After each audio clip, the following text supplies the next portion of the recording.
A relatividade geral, ela pode ser resumida em duas leis da gravitação, as leis da gravitação de Einstein. A primeira lei da gravitação nos diz que a geometria do espaço-tempo muda na presença de matéria, energia e pressão. E a forma matemática desta lei é a equação de campo de Einstein. A segunda lei da gravitação de Einstein, ela nos diz que os objetos se movem num espaço-tempo curvo tal que o seu tempo próprio é maximizado e ela está encapsulada na equação de movimento de Einstein, que é mais popularmente conhecida como a equação da geodésica. O objetivo desta aula é apresentar a segunda lei da gravitação de Einstein e mais especificamente, primeiro eu vou derivar essa lei, a equação de movimento, a partir de um princípio variacional. E depois eu enunciarei essa equação de movimento, a equação da geodésica, e mostrarei finalmente como resolver essa equação.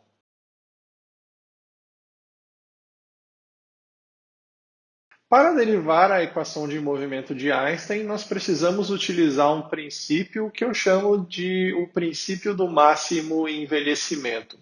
E este princípio ele nos diz que uma partícula livre, ela segue a linha de mundo de máximo envelhecimento para esta partícula entre dois eventos no espaço-tempo.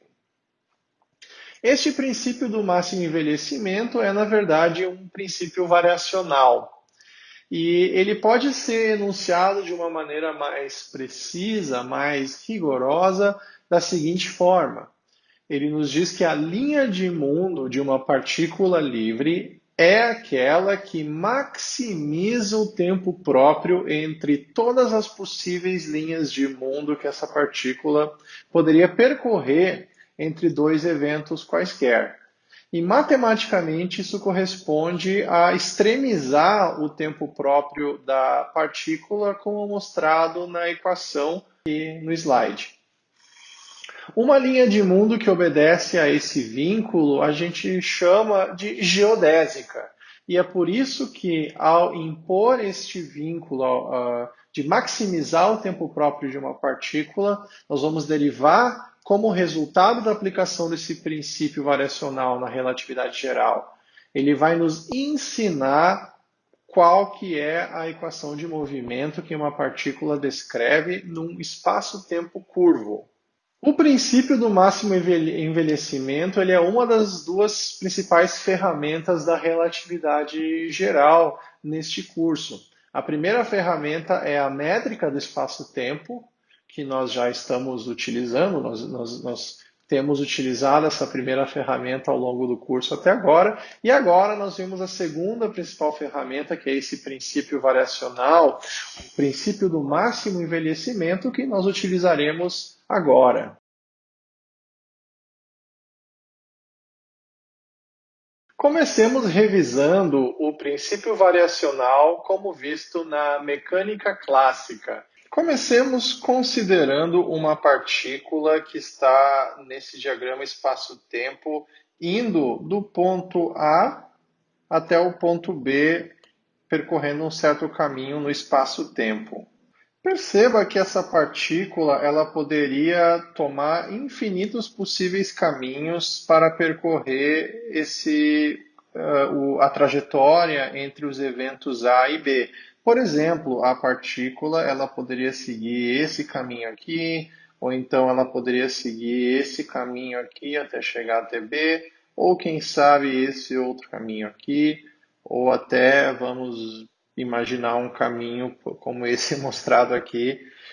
Aqui eu mostrei somente 4 dos possíveis caminhos que essa partícula poderia tomar para chegar de A até B. Mas, dados esses infinitos possíveis caminhos, nós sabemos da experiência prática que a partícula ela vai acabar tomando somente um único caminho, que seria esse caminho que eu vou desenhar aqui em vermelho. Então a partícula vai seguir esse caminho aqui, uma partícula Neste caso, vamos considerar uma partícula livre percorrendo a trajetória entre A e B. A questão, então, é como é que nós descobrimos a lei, a equação que nos diz qual que é o caminho, de fato, que a partícula toma entre os pontos A e B. E essa resposta ela já foi encontrada há muito tempo atrás, e a resposta é: o caminho que a partícula descreverá é aquele que extremiza a ação. Nós definimos a ação dessa maneira aqui. A ação é a integral no tempo do lagrangiano da partícula, e o lagrangiano sendo uma função da velocidade, da posição e implicitamente o parâmetro tempo. Então, extremizar a ação sendo essa quantidade S mostrada aqui, extremizar a ação significa aplicar esse vínculo aqui sobre a ação usando o cálculo variacional. E como resultado de extremizar a ação, nós obtemos que a equação de movimento da partícula ela obedece às equações de Lagrange que estão mostradas aqui. As equações de Lagrange são derivadas a partir da aplicação desse princípio variacional baseado na ação da partícula. Ou seja, a aplicação de um princípio variacional nos dá as equações de movimento da mecânica newtoniana.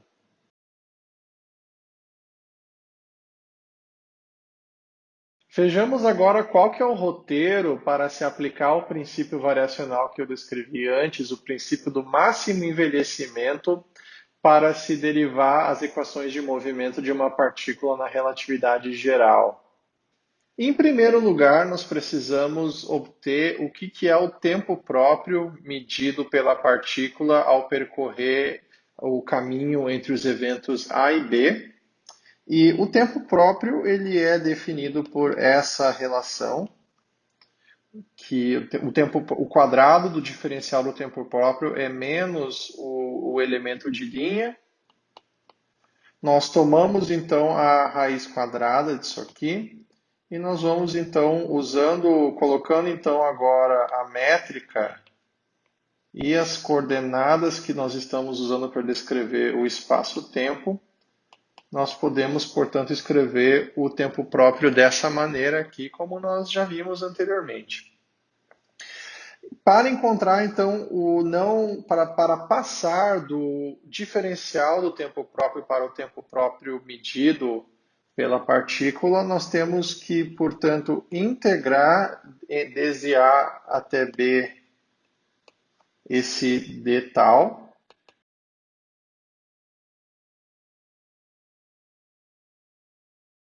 E o que eu farei agora, eu vou parametrizar o caminho da partícula, eu vou parametrizar essa integral aqui e usar como variável de integração uma variável que eu chamarei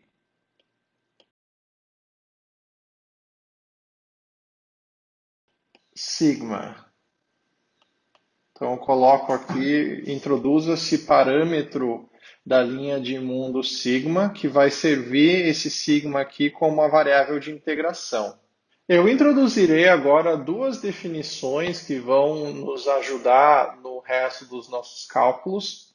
Eu introduzirei uma função m, que é nada mais do que o integrando da integral que nós acabamos de obter antes.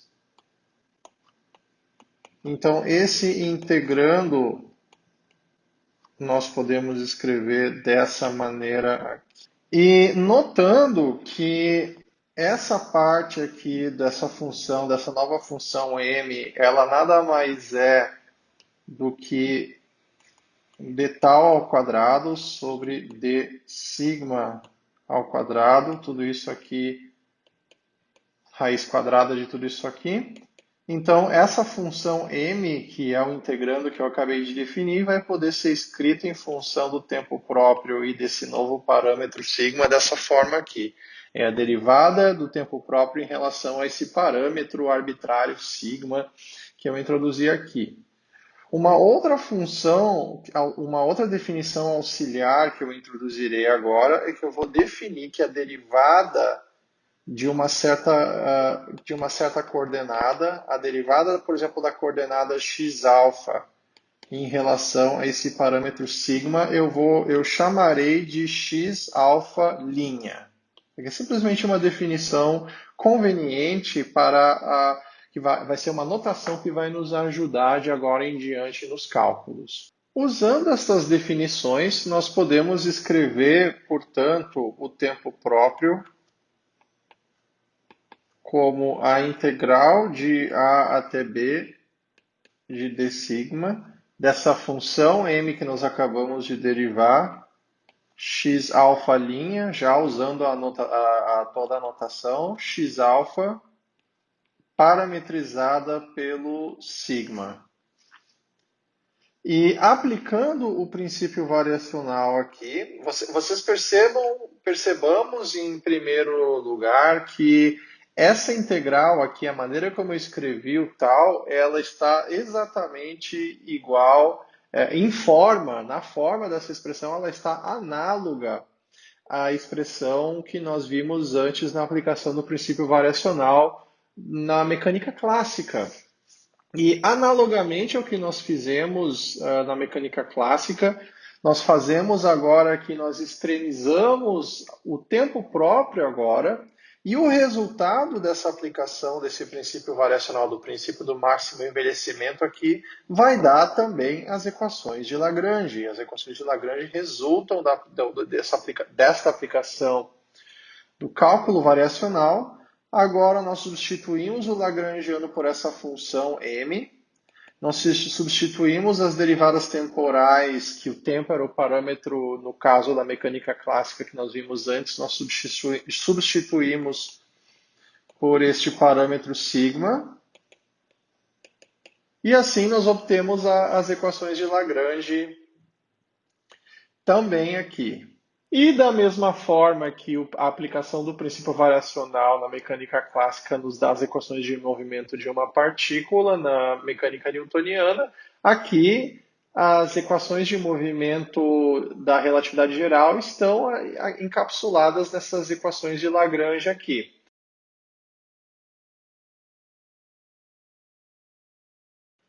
O nosso próximo passo agora é obter a forma explícita da equação da geodésica, que é a equação de movimento de Einstein. E para fazer uma derivação completa da equação da geodésica, nós precisamos usar os conceitos de geometria diferencial, que é o conceito de transporte paralelo, e o conceito de derivada covariante.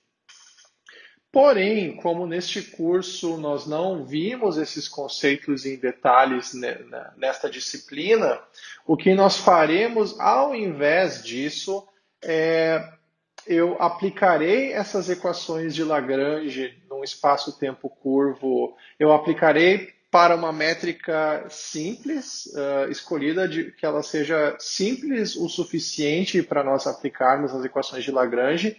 Nós vamos derivar, então, qual que será a forma dessa equação de movimento quando aplicando essa equação de Lagrange para uma métrica simples.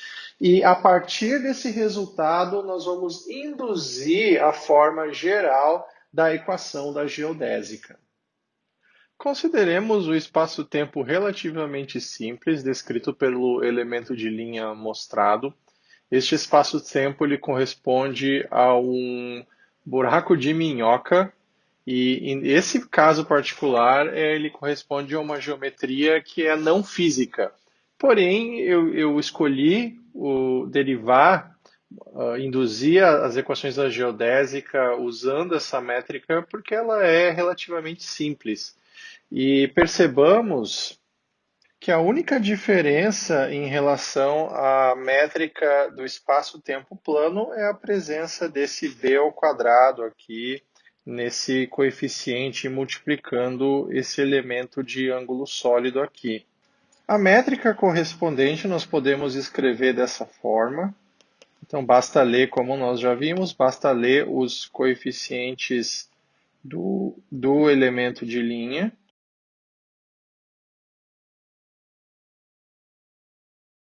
Escrevamos agora a função m, que é dada pela seguinte expressão. Como a métrica que nós estamos usando é uma métrica diagonal, essa função pode ser simplificada dessa maneira aqui. E abrindo o somatório, nós temos,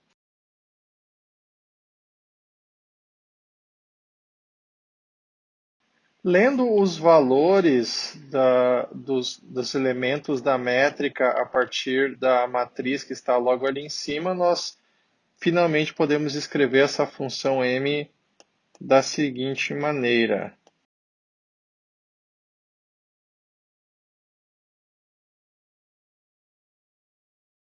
Antes de nós voltarmos às equações de Lagrange, existem algumas dicas úteis que vão nos ajudar quando nós aplicarmos essas expressões nas equações de Lagrange. Escrevendo a função m dessa forma aqui, nós notamos que a função m ela é uma raiz quadrada de uma coisa aqui que é o que eu chamei desses pontinhos. E escrevendo esses pontinhos em azul, esses pontinhos nós sabemos que são dados por essa expressão aqui. E por isso aqui nós já vimos que é d tal d sigma. E, portanto, essa função pontinhos que eu defini aqui, ela é igual ao quadrado da função m. Então, será útil nos cálculos que nós vamos fazer obter uma forma de uma derivada genérica da função m em relação a qualquer variável. E essa derivada genérica, vamos escrever essa derivada genérica como a derivada parcial da função m em relação a qualquer variável, uma variável genérica. Nós podemos escrever a derivada dessa função m em relação a uma variável genérica que eu chamei de xi aqui, usando a regra da cadeia da forma que está mostrada, que finalmente se simplifica para essa expressão aqui em termos do parâmetro sigma. Então, essa expressão aqui para essa derivada genérica da função m, ela se mostrará útil agora quando nós retornarmos às equações de Lagrange. Retornando então finalmente às equações de Lagrange, vamos substituir a função m que nós derivamos anteriormente para aquela métrica simples e veremos então qual a forma que cada uma dessas quatro equações de Lagrange adquirirá dada aquela métrica. Considerando primeiro, então, a equação de Lagrange que corresponde à componente zero, a variável t, nós teremos, então, que a equação de Lagrange poderá ser escrita como a derivada da função m em relação a t', mais dm dt igual a zero. E então, esse passo da derivação, eu vou pular vários passos algébricos que serão deixados como tarefas para os estudantes preencherem os passos intermediários da derivação, lembrando que aquela expressão que eu derivei antes, aquela derivada genérica, a derivada de m em relação a uma variável genérica, se mostrará muito útil agora para preencher os passos. E eu darei somente os passos finais das contas, que são uma aplicação de cálculo, essencialmente. Elas podem ser, às vezes, um pouquinho longas, mas nada muito complicado. E o resultado final, substituindo a função m e realizando os cálculos, será a equação diferencial. Realizando o mesmo procedimento agora para a variável, considerando a variável r, o índice 1, nós teremos que a equação de Lagrange correspondente pode ser escrita dessa forma aqui. E a equação diferencial resultante finalmente será, para a componente r,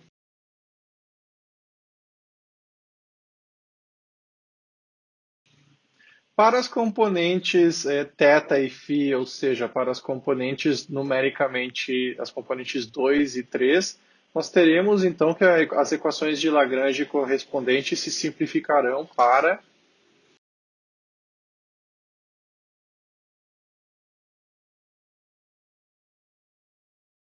inspecionando as equações resultantes, essa equação aqui 1, 2, 3 e 4, nós podemos notar algo muito interessante. Nós podemos notar que vamos nos fazer a seguinte pergunta: se nós quiséssemos escrever uma forma geral dessas equações diferenciais que resultaram do princípio variacional e das equações de Lagrange, qual que seria uma tentativa de uma forma genérica dessas equações de movimento aqui? Então, nós poderíamos escrever uma possível forma genérica dessas equações da seguinte forma. Nós percebemos que elas têm a forma genérica de uma derivada segunda da coordenada x-alfa em relação ao tempo próprio, vezes uma combinação das coordenadas que eu escrevi na forma dessa função j aqui, e, finalmente, os produtos das derivadas em relação ao tempo próprio das coordenadas beta e gama. Para a equação estar correta, para balancear os índices nos lados esquerdo e direito dessa equação, esse j aqui ele tem que ser uma função no qual o índice alfa aparece em cima e os índices beta e gama aparecem embaixo para, digamos assim, conservar os índices, seguindo as regras que nós vimos anteriormente no curso.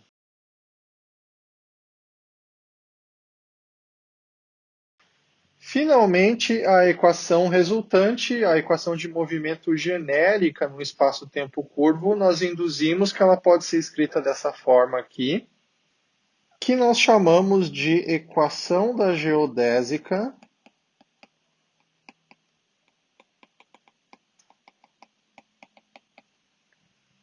ou a segunda lei da gravitação de Einstein. Esse símbolo gama nós chamamos ele de símbolo de Christoffel, ou conexão, alguns autores chamam de conexão, e aqui, essas duas derivadas aqui, elas nada mais são do que as componentes da velocidade da partícula, as componentes beta e a componente gama, o beta e o gama. E essas são as componentes embordenadas. Percebamos que aqui, então, nós temos 4 equações diferenciais, uma equação para cada valor de alfa. E outro ponto a ser notado é que percebamos que aqui tem uma aceleração, na verdade, tem uma derivada segunda em relação ao tempo próprio, então, portanto, é uma equação de movimento, só que é uma equação de movimento que tem alguma similaridade com as equações de movimento que você veria na mecânica newtoniana, pelo fato de haver uma aceleração, mas essa aceleração é a aceleração própria da partícula, e você tem então esse somatório envolvendo essa quantidade, envolvendo as velocidades embordenadas da partícula e o símbolo de Christoffel. E esta é a equação de movimento para partículas testes em um espaço-tempo curvo genérico.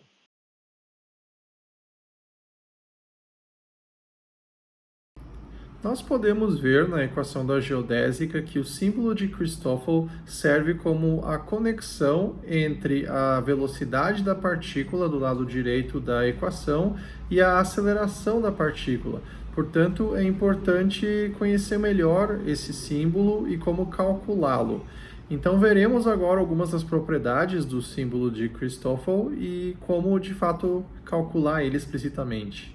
O símbolo de Christoffel corresponde a um objeto com um número elevado de componentes, com 64 componentes que são necessárias para caracterizar o símbolo de Christoffel. Felizmente, somente algumas delas são de fato independentes, o que simplifica o cálculo do símbolo de Christoffel.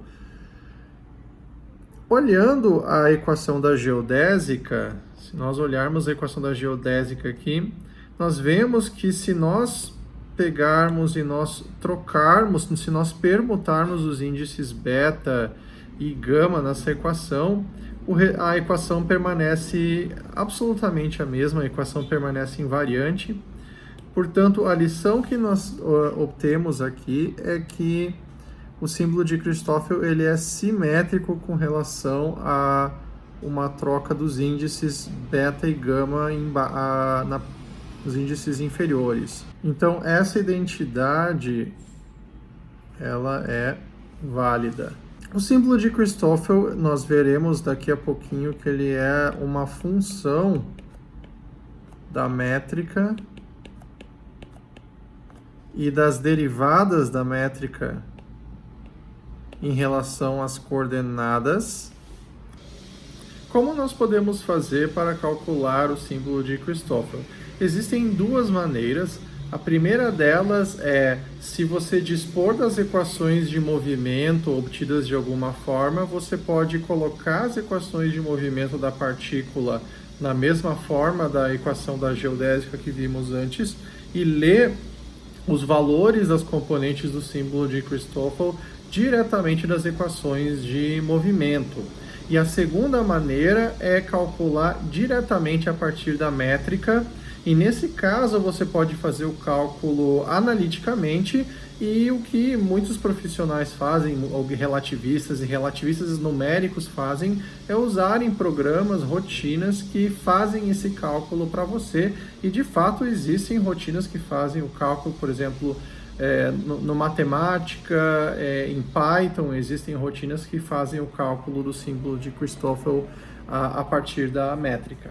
Vejamos agora um exemplo de como calcular os valores das componentes do símbolo de Christoffel a partir das equações de movimento de uma partícula. Neste caso, nós utilizaremos a métrica que nós acabamos de ver, a métrica de buraco de minhoca, e vamos então fazer cada uma das quatro componentes, cada um dos quatro valores de alfa, passo a passo.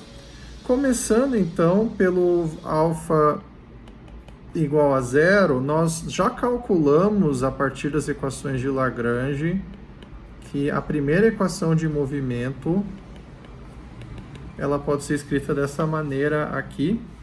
Então, o que implica é comparando essa equação de movimento, e nós vamos fazer isso para cada uma das equações, comparando essa equação aqui com a equação da geodésica, que está mostrada em amarelo aqui, nós podemos então inferir que todos os valores das componentes do símbolo de Christoffel, no qual o alfa é igual a zero, no qual o índice superior é zero, serão nulas.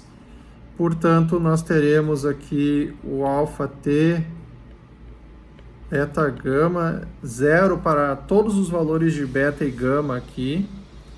Então, por exemplo, fazendo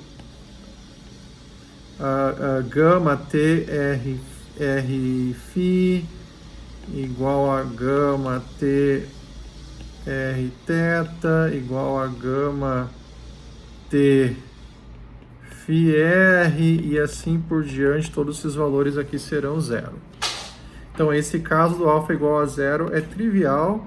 Vamos para o próximo caso, vamos considerar o alfa igual a 1, e nós já calculamos que a equação de movimento correspondente pode ser escrita dessa forma aqui.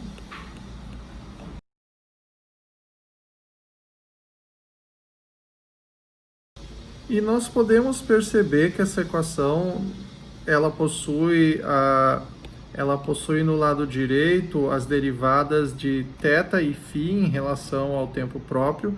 Então, nós podemos colocar essa equação na seguinte forma.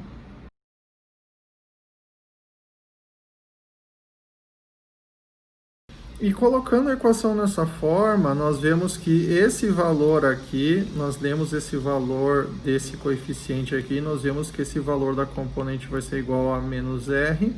E esse valor aqui do símbolo de Christoffel vai ser dado por R vezes seno de θ ao quadrado, né? Então, vai ser menos r seno ao quadrado de θ. Da onde que saiu o menos? Bom, o menos sai da comparação da forma da equação da geodésica que tem o sinal de menos. Então, o gama vai entrar o sinal de menos, porque na equação da geodésica entra um menos. Convém notar que nesse caso do alfa é igual a 1, todas as outras componentes dos índices inferiores serão nulas, e as únicas componentes não nulas são essas componentes em que os índices inferior é θ ou φ. Vamos agora para a componente α2. Na componente α2, a equação de movimento está mostrada, ela é um pouco mais comprida, como nós podemos ver. Então, o que nós fazemos aqui, nós colocamos a equação na forma da equação da geodésica e, portanto,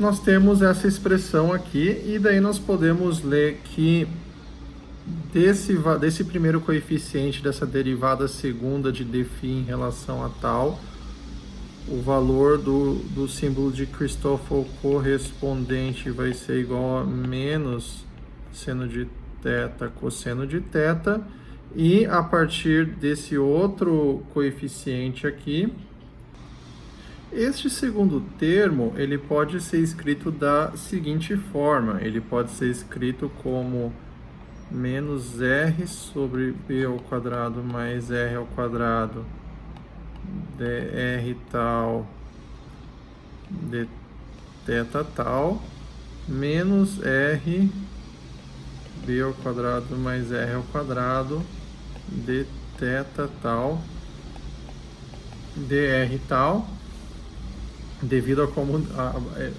à propriedade de comutação da multiplicação, e, portanto, nós podemos finalmente escrever esse termo aqui, ler o símbolo de Christoffel correspondente como r br p ao quadrado mais r ao quadrado.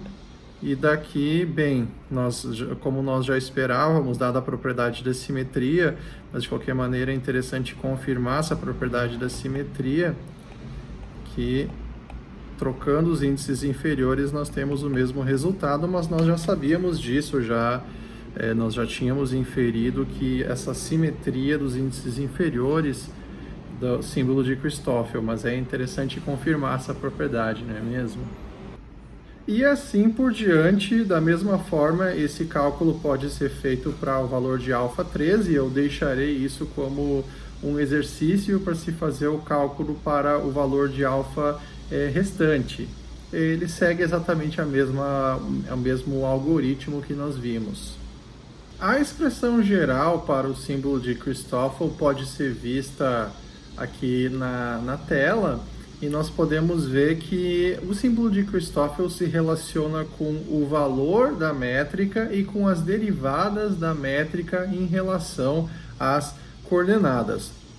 Portanto, para se calcular as componentes do símbolo de Christoffel, dá um trabalho considerável, envolve fazer muitas derivadas das componentes da métrica, e não é muito prático fazer o cálculo sempre do símbolo de Christoffel. De qualquer maneira, eu vou ilustrar como usar a expressão geral para o cálculo do símbolo de Christoffel usando uma métrica simples, só para a gente ver como é que é o processo. E eu gostaria de mencionar que essa expressão para o símbolo de Christoffel ela pode ser derivada usando as ferramentas da geometria diferencial, mas no curso nós não faremos isso neste curso. Vejamos agora como usar a expressão geral que acabamos de ver para calcular o símbolo de Christoffel usando a métrica do espaço-tempo plano em coordenadas esféricas. Aqui eu listo o tensor métrico que corresponde a esta geometria, onde eu já coloquei os rótulos das colunas e das linhas da matriz que representa a métrica com as respectivas coordenadas, e vamos então prosseguir e iniciar o cálculo. Eu particularmente recomendo fazer uma tabelinha para facilitar o cálculo, já que nós temos 3 índices no símbolo de Christoffel. Então aqui essa minha tabelinha, a primeira coluna é alfa, a segunda coluna beta, a terceira coluna é o gama do símbolo. E vamos começar então considerando alfa sendo a coordenada t. Então, dito isso, o que nós fazemos, nós abrimos a equação, a expressão geral para calcular o símbolo de Christoffel, e fazendo isso, então, olhando a equação, nós temos então aqui, em vez de usar números, eu vou usar as letras para indicar os índices. Nós temos essa expressão aqui, abrindo o somatório do lado esquerdo.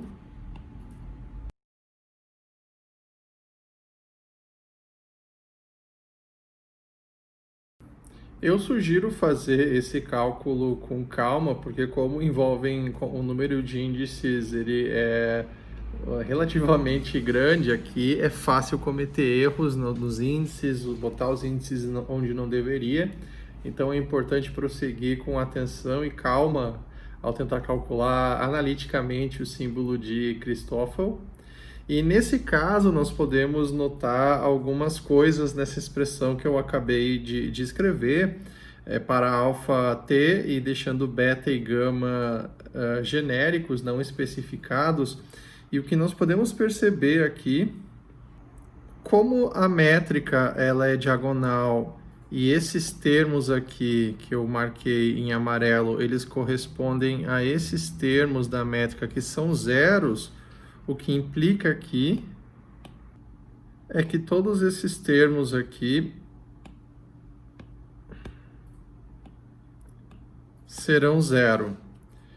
E finalmente, nessa parte, no lado direito da equação, nós vemos que aqui, os termos envolvidos aqui, nós estamos fazendo a derivada desses valores aqui da métrica, e não importa qual coordenada em relação a qual nós estejamos fazendo a derivada, esses valores aqui, eles serão nulos.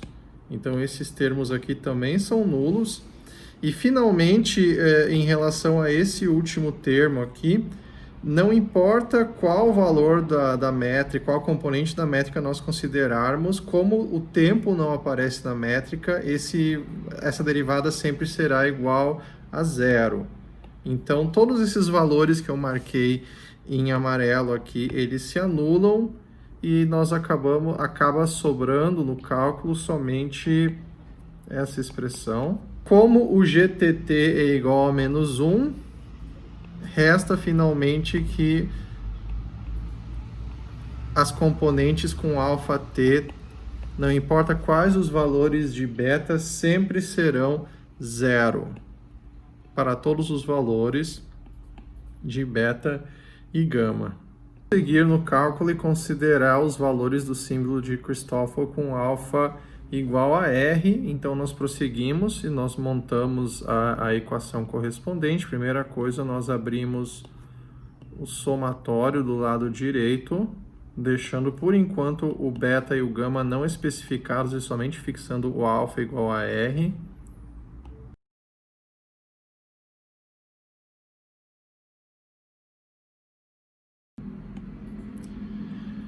Aqui, no lado esquerdo, nós já podemos fazer algumas simplificações aqui. Como, se nós olharmos a matriz que representa a métrica, nós veremos que o único elemento não nulo, nós estamos tratando a segunda linha, os elementos da segunda linha da matriz. Então, esse valor aqui é nulo, esse é nulo, esse é nulo, e o único termo não nulo vai ser o segundo termo do lado esquerdo. E como essa segunda linha da métrica são valores constantes, essas derivadas aqui do lado direito, elas serão sempre nulas. Então, essa expressão, ela acaba simplificando para a seguinte expressão. Até o momento, eu deixei os valores de beta e gama livres, então, para conseguir calcular os valores, eu tenho que atribuir alguns índices ilustrativos. E se você analisar a matriz da métrica, você vai se dar conta que, dada essa derivada é uma derivada em relação a R, as únicas combinações restantes de valores de beta e gama, que agora nós temos que atribuir valores de beta e gama para prosseguir no cálculo, as únicas combinações de beta e gama nas quais essa derivada aqui do lado direito vai dar não nula, serão os valores θ, que são termos diagonais, né? Então, considerando o valor θ, e prosseguindo no cálculo, nós teremos, então,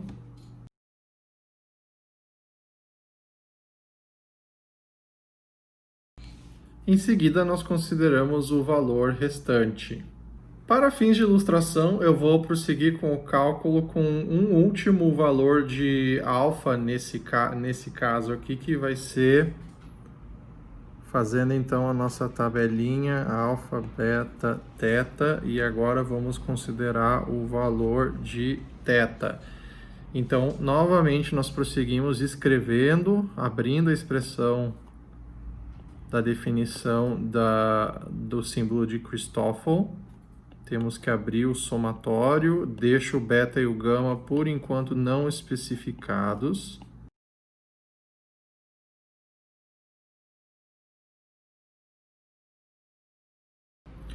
O que acontece agora é que nós estamos trabalhando com a terceira linha da métrica, e na terceira linha, do lado esquerdo, os únicos valores não nulos o único valor não nulo desse termo aqui vai ser o terceiro termo, que corresponde ao único valor ao longo da diagonal não nulo da terceira linha da métrica. Mas agora, ao considerarmos o lado direito dessa equação, não é imediato nós anularmos termos do lado direito, pelo fato de que nessa terceira linha que nós estamos considerando aqui, ao olhar esses dois termos aqui, eles envolvem a terceira linha da métrica, e como ela tem agora ela não é mais só valores constantes, essas derivadas não vão ser automaticamente nulas, então nós não podemos eliminar elas. E da mesma forma, como o θ, ao considerar, nós estamos considerando uma derivada genérica da métrica em relação a θ, e o θ aparece na métrica em um elemento, nós não podemos anular todos esses valores da derivada aqui. Então, esse caso aqui ele é um pouco mais complicado, para esse valor de alfa igual a θ, ele é um pouquinho mais complicado que os valores que nós consideramos até o momento. Vamos iniciar considerando os valores ilustrativos de beta e gama igual a θ e θ. E considerando esses valores, então, nós temos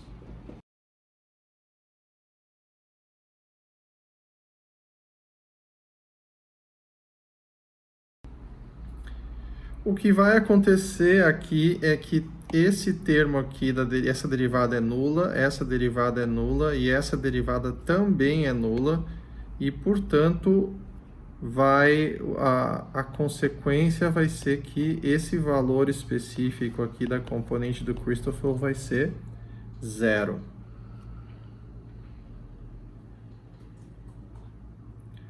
Vamos agora considerar uma outra combinação, vamos variar somente o gama. Então vamos permanecer com beta igual a θ, e o gama vamos considerar igual a R. Nesse caso, a equação fica... Nesse caso, nós podemos ver que esse termo aqui se anula, assim como esse termo aqui também se anula. E finalmente sobra para a gente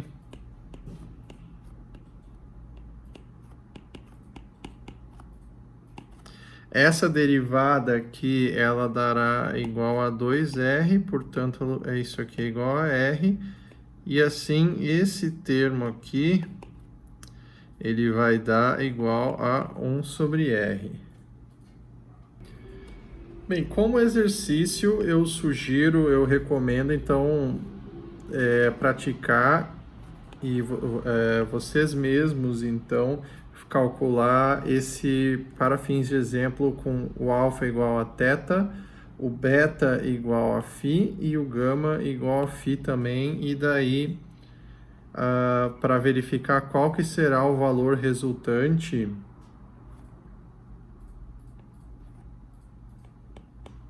dessa componente do símbolo de Christoffel.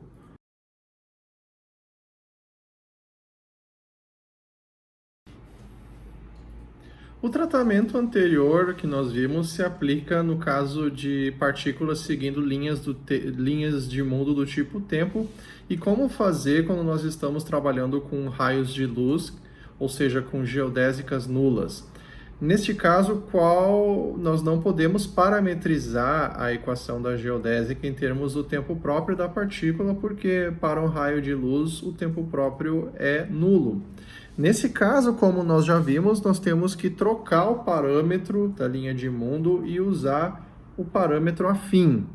A linha de mundo, então, ela passa a ser parametrizada em termos do parâmetro afim, como nós já vimos no caso de um raio de luz, e a velocidade correspondente, ela vai ser a derivada da posição do evento ao longo da linha de mundo em relação ao parâmetro afim. E seguindo essa maneira de parametrizar aqui, também como nós já vimos, o resultado vai ser que para um raio de luz, esse produto escalar aqui, ele não vai ser menos 1 como seria para uma partícula, ele não vai dar menos 1, ele vai dar igual a 0, como apropriado para um raio de luz. E, finalmente, a equação da geodésica, ela é escrita como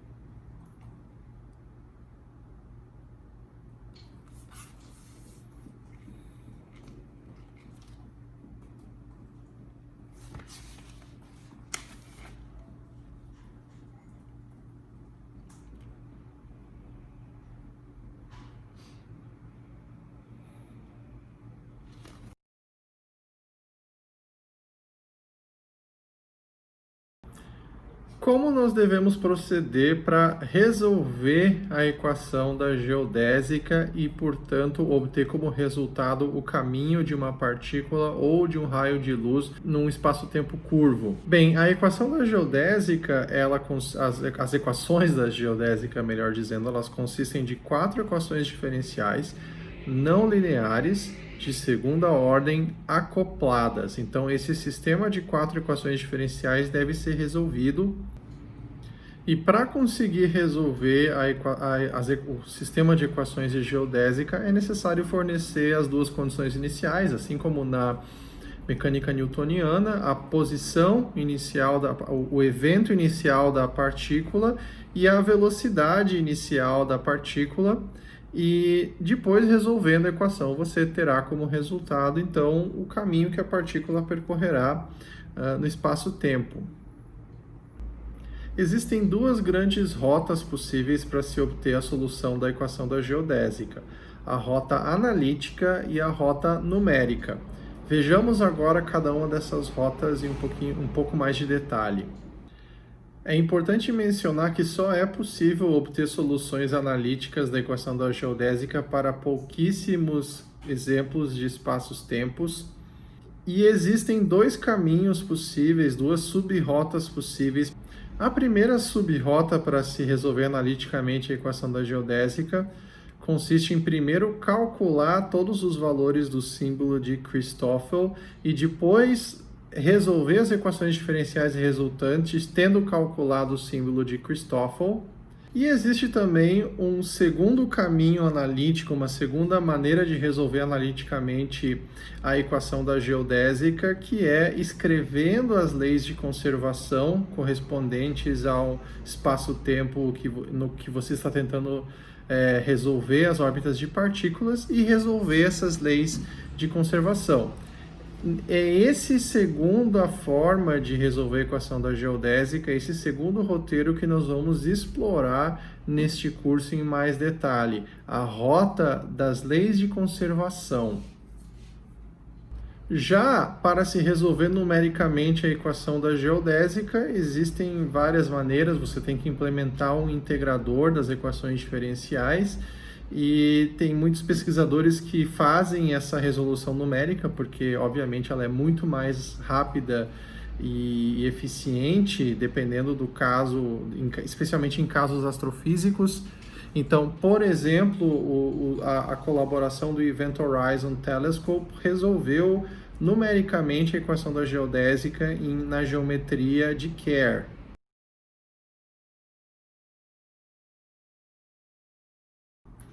Como eu mencionei, o método que nós adotaremos no curso para resolver a equação da geodésica é usando o método das leis da conservação. Então, ele consistirá em obter as constantes de movimento, que são as leis de conservação, que também são chamadas as primeiras integrais de movimento. E comecemos derivando a primeira lei de conservação. Considerando uma linha de mundo do tipo tempo em coordenadas, nós podemos escrever a seguinte relação. Calculando esse produto escalar aqui, nós já vimos esse cálculo aqui, mas eu vou repetir. Nós podemos escrever as componentes em coordenadas da velocidade dessa forma aqui. E então a parte de cima nós podemos escrever como ds ao quadrado sobre, só que o d tal ao quadrado é igual a menos ds ao quadrado, então nós temos menos 1. Portanto, esse resultado aqui que nós já derivamos anteriormente no curso, ele dará a primeira integral de movimento ou a primeira lei de conservação. Como obter as demais leis de conservação? Para obtermos as demais leis de conservação associadas e resolver o movimento de uma partícula, nós utilizaremos o conceito de vetor de Killing, que eu definirei agora. E é mais fácil definir o que é um vetor de Killing através de um exemplo.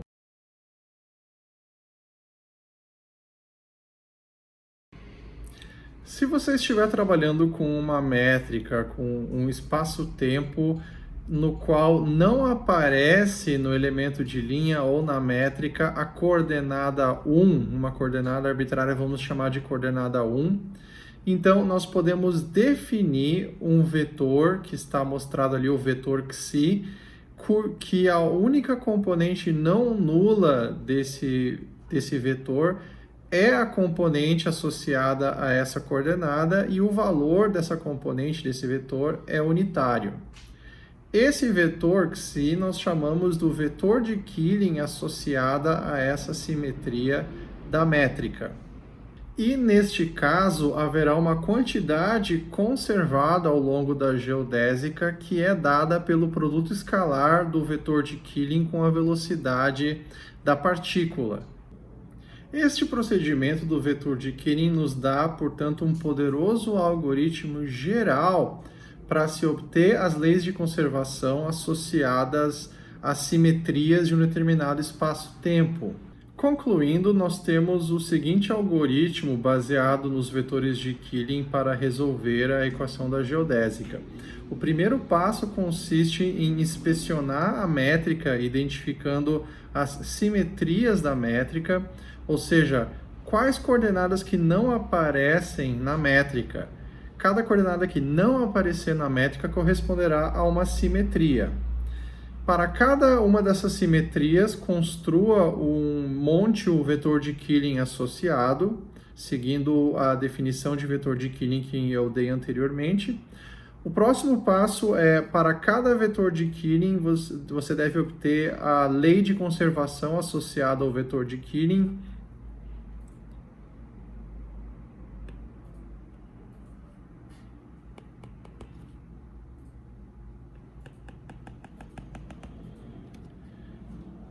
Que é o produto escalar do vetor de Killing com a velocidade da partícula, que corresponde a uma constante ao longo da geodésica.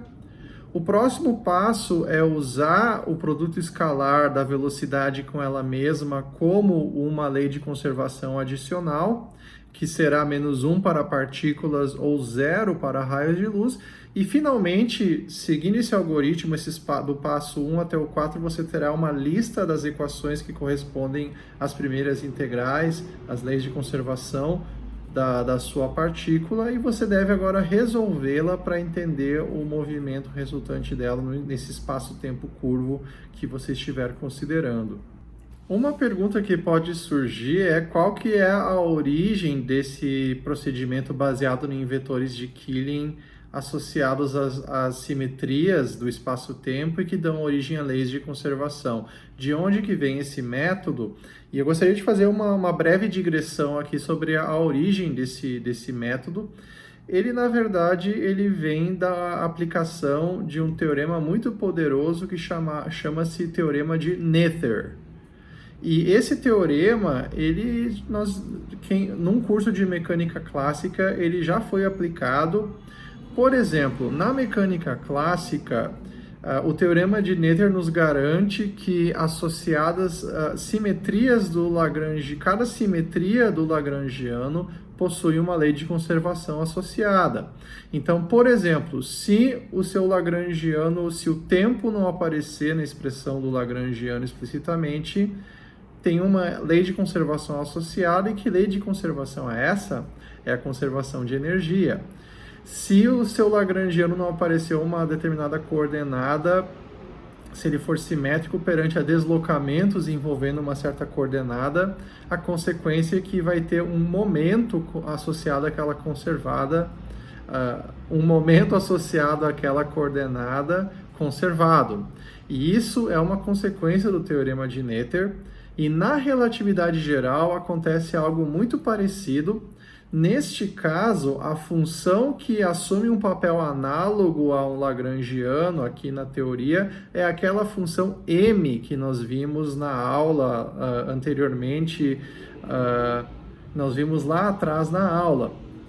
Então, é possível demonstrar, eu não vou fazer essa demonstração aqui, mas é possível demonstrar que simetrias associadas a essa função m, que tem assim um papel de um lagrangiano aqui no nosso problema, cada simetria associada a essa função m implica uma lei de conservação.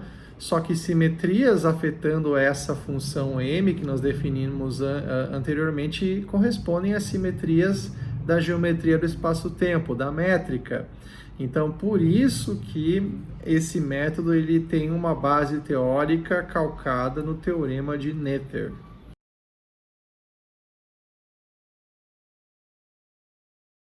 Vejamos agora alguns exemplos de aplicação do conceito de vetor de Killing. Como primeiro exemplo, vejamos os vetores de Killing associados a um espaço plano. Então, vamos escrever o elemento de linha em coordenadas cartesianas de um espaço plano. Não estamos considerando a dimensão espacial aqui. Então, Vejamos aqui, nessa métrica, não aparece, na métrica associada a esse espaço com essas coordenadas, não aparece nenhuma das coordenadas. Então, para cada uma dessas simetrias, a simetria de x, y e z, que são simetrias translacionais, existe um vetor de Killing associado, portanto, nós temos 3 vetores de Killing associados a esta métrica aqui. Então, o primeiro deles vai estar associado à coordenada x, então vou chamar esse vetor de Killing de xi, vetor xi, e esse vetor aqui pode ser escrito dessa forma aqui. O segundo vetor de Killing eu vou chamar de eta, e eu posso escrever ele dessa maneira, e o terceiro vetor de Killing eu vou chamar de zeta, e nós escrevemos dessa maneira, dessa forma aqui. Então, são as 3 simetrias translacionais desse espaço. Vejamos agora um segundo exemplo, que é especificar os vetores de Killings associados à métrica de um buraco de minhoca. Então, vejamos o elemento de linha associado. Esse elemento de linha, quantas simetrias nós podemos identificar neste elemento de linha? Bem, nós encontramos aqui 2 simetrias que correspondem à coordenada t, porque o tempo não aparece na métrica.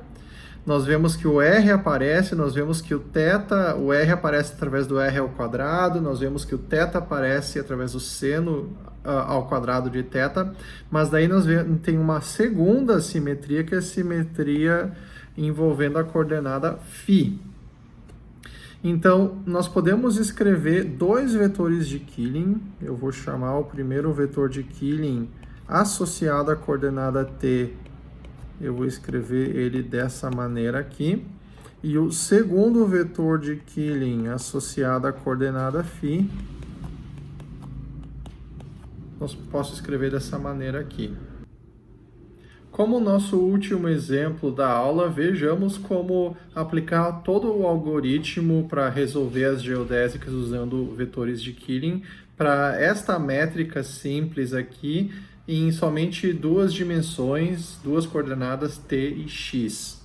O primeiro passo corresponde a inspecionar a métrica procurando simetrias, e aqui nós identificamos uma simetria, que é o fato de que a coordenada t não aparece na métrica, então isso está associado a uma simetria, a simetria envolvendo a coordenada t. Nós prosseguimos então e escrevemos o vetor de Killing associado a essa simetria, que o vetor de Killing pode ser escrito dessa maneira aqui. O próximo passo, então, nós escrevemos a lei de conservação associada a essa simetria. Então, a lei de conservação vai corresponder a esse produto escalar.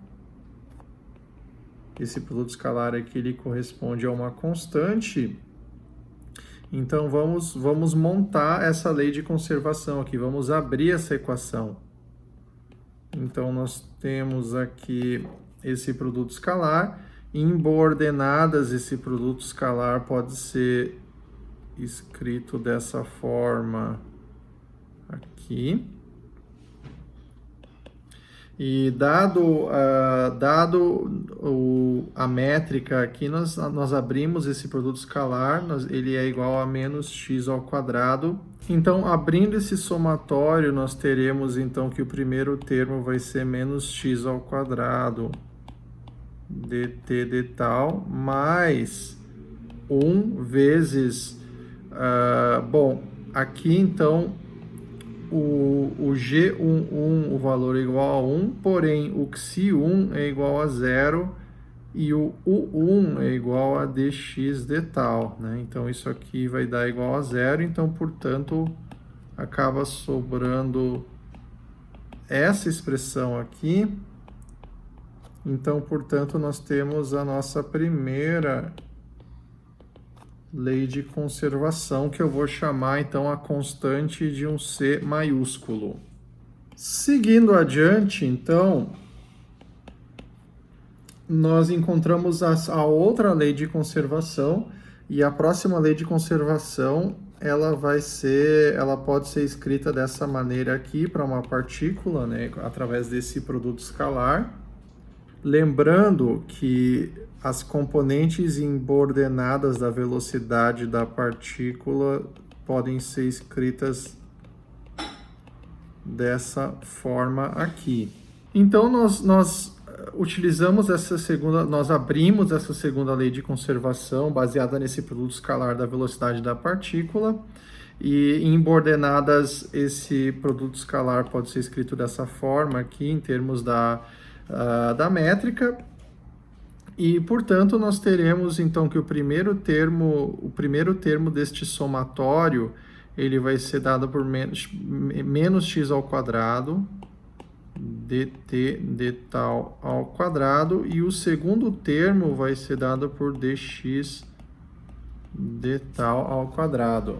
E, portanto, a nossa segunda lei de conservação poderá ser escrita dessa forma aqui. Bem, o próximo passo do algoritmo é resolver esse sistema de equações, as equações 1 e 2. E um possível caminho para proceder aqui nessa resolução é eliminar a variável tal do problema e encontrar uma equação diferencial que nos dê x em função da coordenada t. Esse seria um possível caminho. Então, para proceder nesse caminho, nós poderíamos pegar a equação 1, que está escrita aqui,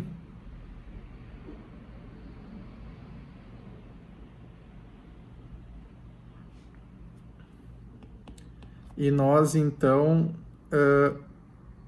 obtermos o d tal, e o d tal ele vai ser escrito então como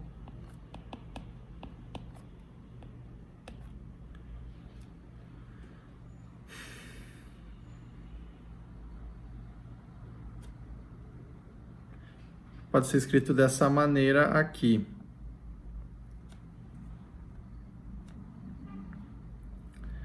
Substituindo, então, esse d tal na equação 2 agora, nós vamos eliminar o d tal e obter uma equação diferencial que relaciona o x e a coordenada t. Então, procedendo, nós temos